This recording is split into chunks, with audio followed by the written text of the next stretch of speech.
बीते कुछ दिनों से कुशीनगर एयरपोर्ट को दोबारा शुरू करने के लिए गतिविधियां शुरू हो गई हैं।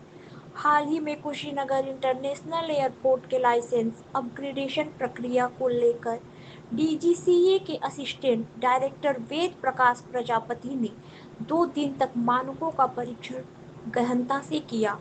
अब वह अपनी रिपोर्ट सौंपेंगे, उसके बाद लाइसेंस अपग्रेड होगा। बता दें कि कुशीनगर एयरपोर्ट का लाइसेंस विजिबिलिटी फ्लाइंग रेगुलेशन श्रेणी का है, जिसके तहत सिर्फ दिन में ही उड़ान का परमिशन है। यह लाइसेंस इंस्ट्रूमेंट फ्लाइंग रेगुलेशन श्रेणी में अपग्रेड होना है, जिससे कि रात में भी विमान लैंडिंग और टेक ऑफ हो सके। इस लाइसेंस के न होने के कारण एयरलाइन कंपनियां उड़ान सेवा शुरू करने में असमर्थता जता रही थी। यही कारण है अलग-अलग एयरलाइन कंपनियां उड़ान के लिए सर्वे आदि की प्रक्रिया पूरी कर ली, मगर उसके बाद भी उड़ान सेवा शुरू करने में असमर्थता जाहिर कर रही है। उड़ान कंपनियों की आपत्तियों पर लाइसेंस अपग्रेड करने को लेकर डीजीसीए के असिस्टेंट डायरेक्टर एयरपोर्ट पहुंचे थे। 2 दिन तक रहकर उन्होंने एक बिंदु को देखा और परखा। उन्होंने runway, lighting, apron, fire safety, सुरक्षा, एटीसी आदि छोटे-छोटे प्रत्येक बिंदु को देखा। लाइसेंस अपग्रेड होने के मानकों के तौर पर एयरपोर्ट अथॉरिटी ने उनको सौंपा था।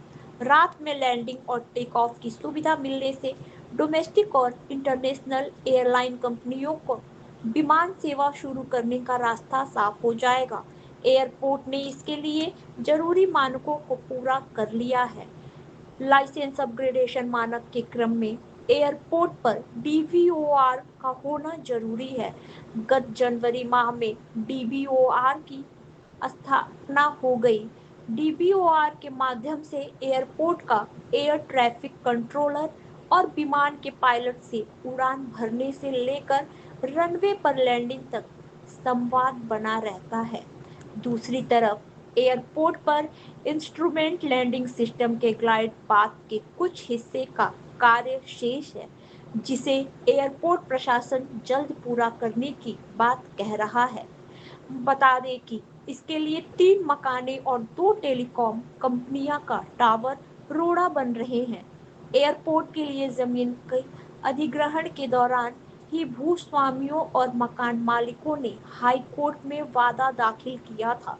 इसमें अधिकांश मामले प्रशासन की ओर से निपटा लिया गया है, लेकिन अभी 3 मकान ऐसे हैं जिस पर हाई कोर्ट की ओर से स्टे है। इसके लिए प्रशासन मकान मालिकों से वार्ता के अलावा हाई कोर्ट में भी अपना पक्ष रखा है, लेकिन स्टे अभी भी बरकरार है। इसके समाधान के बाद एयरपोर्ट से उड़ान का रास्ता साफ होगा।